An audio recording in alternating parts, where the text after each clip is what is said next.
सौरभ चौहान जी, भोपाल से। राधा वल्लभ श्री हरिवंश महाराज जी, दंडवत प्रणाम। महाराज जी, आपकी कृपा से कर्तव्यों को देखते हुए माता पिता की आज्ञा से प्रवृत्ति मार्ग से भगवत प्राप्ति के लिए आगे बढ़ रहा हूँ।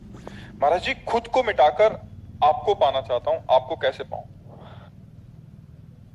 खुद को मिटाने की भावना आ गई तो पाने में देर नहीं लगा जाता, पर खुद को मिटाने का तात्पर्य एक यंत्र बन जाना।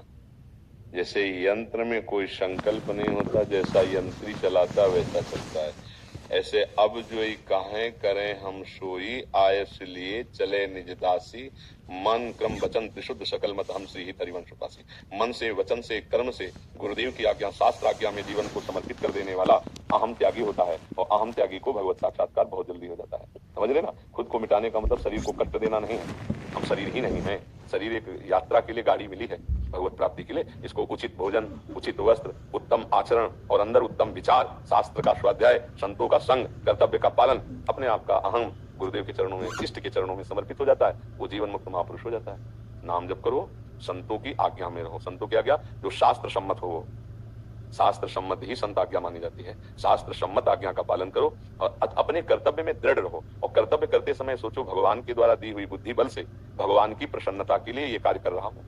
मेरे में सामर्थ्य नहीं है, मेरे श्री भगवान अंदर बैठकर करवा रहे हैं, और उस कर्म को भगवान को समर्पित कर दो, बस हो गया, आम समर्पित हो जाएगा। ठीक है? हाँ, जो इन 5 बातों को जीवन में उतार लेता है उसका अहम समर्पित हो जाता है। वेदो नित्य मधीयताम, शास्त्रों का रोज स्वाध्याय करना। संगा सत्सु विधीयताम, महापुरुषों का संग करना, संत महापुरुषों का संग करना। महावाक्यार्थस्य विचार्यताम, जो महापुरुषों ने वचन कहे उनका चिंतन करना, उनकी आज्ञा के अनुसार चलना। समझ रहे? और इसके बाद एकांते सुखमाश्यताम, एकांत में सुखासन में बैठ करके नाम मंत्र रूप जो ध्यान कर पाओ उसमें तन्मय होना। लिखा है कि पवित्र अन्न के द्वारा भिक्षान्नम औषधम शुद्ध व्याधि चिकित्सताम, भूख मिटाने के लिए अगर गृहस्थ में है तो धर्म के द्वारा कमाए हुए पवित्र अन्न से, अगर विरक्त में है तो भिक्षान्न के द्वारा।